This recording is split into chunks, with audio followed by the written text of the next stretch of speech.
Hi student, welcome to Tharan academy. So நம்ம இன்றைக்கி என்ன பார்க்க போகிறோம்னா தமிழ் ப்ரீவியஸ் இயர் கொஸ்டின்ஸ் தான் பார்க்க போகிறோம். வாங்க பார்க்கலாம். கிளி, கிளி, கிளி போன்ற சொற்களுக்கு சரியான பொருள் வேறுபாட்டை தேர்வு செய்க அப்படின்னு கொடுத்துருக்காங்க. ஸோ இதுக்கு என்ன ஆன்சர்னால் ஆப்ஷன் ஏ தான். ஸோ இந்த கிளி வந்து பயம், இந்த சிறப்பு லகரம் வந்து கிளித்தல், கிளி இது வந்து பறவை. ஸோ கிளி நமக்கு ஒரு பறவைன்னு தெரியும். ஸோ ஆப்ஷன் ஏ தான் வந்து இதுக்கு ஆன்சர். அடுத்த கொஸ்டின், அரசனை குறிக்கும் ஓரெழுத்து ஒரு மொழி என்னன்னு கொடுத்துருக்காங்க. இதுக்கு வந்து ஆப்ஷன் பி கோனா தான் அரசன்.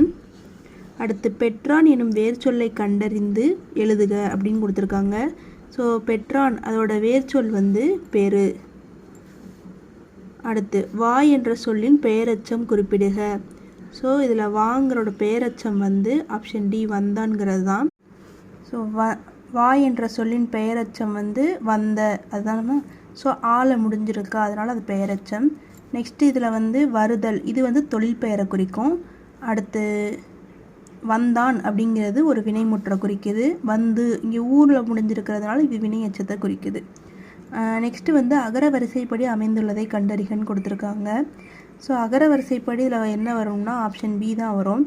செடி, செப்பு, செல்வம், சென்னை, இந்த ஆன்சர் தான் கரெக்டானதாக இருக்கும். நெக்ஸ்ட்டு வந்து மலை காலங்களில் தெருவில் மலை வைக்காதீர் காலை அப்படின்னு சொற்களை வந்து ஒழுங்குபடுத்த சொல்லியிருக்காங்க. ஸோ இதுக்கு என்ன ஆன்சர் வரும்னா ஆப்ஷன் சி தான் வரும்.